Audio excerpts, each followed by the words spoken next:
Адамзат баласы аспанға қарап жаңбыр тілеген заман артта қалды. Енді климатты технология арқылы бағындыратын уақыт жетті.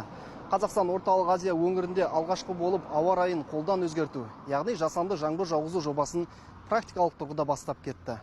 Оңтүстіктің аптап ыстығы мен құрғақшылығына қарсы бағытталған бұл бірегей жоба Түркістан төрінде ресми түрде таныстырылды.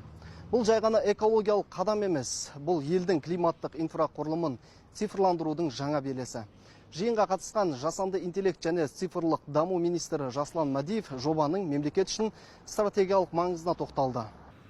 For Kazakhstan, your presence today Бұл Біріккен Араб Әмірлігі мен Қазақстан арасындағы қарым-қатынастың тереңдей түскенінің тікелей көрінісі. 2025 жылы Әбу-Дабидің тақ мұрагері, мәртебелі шейх Халид бин Мұхаммед бин Заид әл-Нахаянның сапарынан кейін біздің серіктестігіміз жоғары деңгейдегі келісімдер кезеңінен ауқымды іске асыру кезеңіне өтті. Бұл ретте Біріккен Араб Әмірліктерінің инвестициялары мен технологияларын пайдалану арқылы Қазақстан экономикасын трансформациялау мен оның ұзақ мерзімді өсіміне нақты нәтижелерге қол жеткізу көзделуде. Жоба жалғыз атқарылып жатқан жоқ. Қазақстан бұл салада 1980 жылдардан бері, яғни 40 жылға жуық тәжірибесі бар Біріккен Араб Әмірліктерінің ұлттық метеорология орталығымен серіктес атанды. Тұз негізіндегі бұл технология бұлттарды себу арқылы жауын шашынды 20%-ға дейін арттырады. Жобаның басы қасында Біріккен Ұлттар ұйымы дүниежүзілік метеорологиялық ұйымының тікелей президентінің өзі жүр. Қазақстан үшін бүгін сіздердің қатысуларыңыз сенім мен ортақ міндеттеменің маңызды белгісі.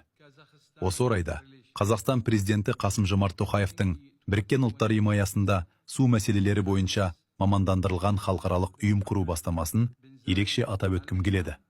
Бұл Қазақстанның су қауіпсіздігіне қатысты сын қатерлерге неғұрлым тиімді әрі үйлестірілген жаһандық жауап қалыптастыруға бейілділігін көрсетеді.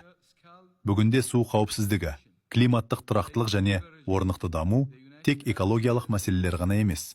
Олар ұлттық қауіпсіздіктің, экономикалық тұрақтылықтың және ұзақ мерзімді өсімнің негізгі факторларына айналып келеді. Жобаның негізгі полигоны Түркістан облысы. Мұнда 911 мың гектардан астам егістік алқап бар, және олардың барлығы су тапшылығынан зардап шегіп келеді. Жаңа технология су қоймаларын толтырып, құрғақшылық шығынын азайтады. Ең бастысы қауіпсіз. Әсер ету радиусы 5 шақырымнан аспайтындықтан табиғаттың тепе-теңдігі бұзылмайды.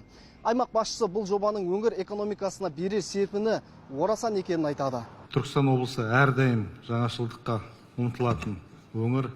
Біз су тапшылығы мәселесін шешуде тек дәстүрлі тәсілдермен шектелмей, инновация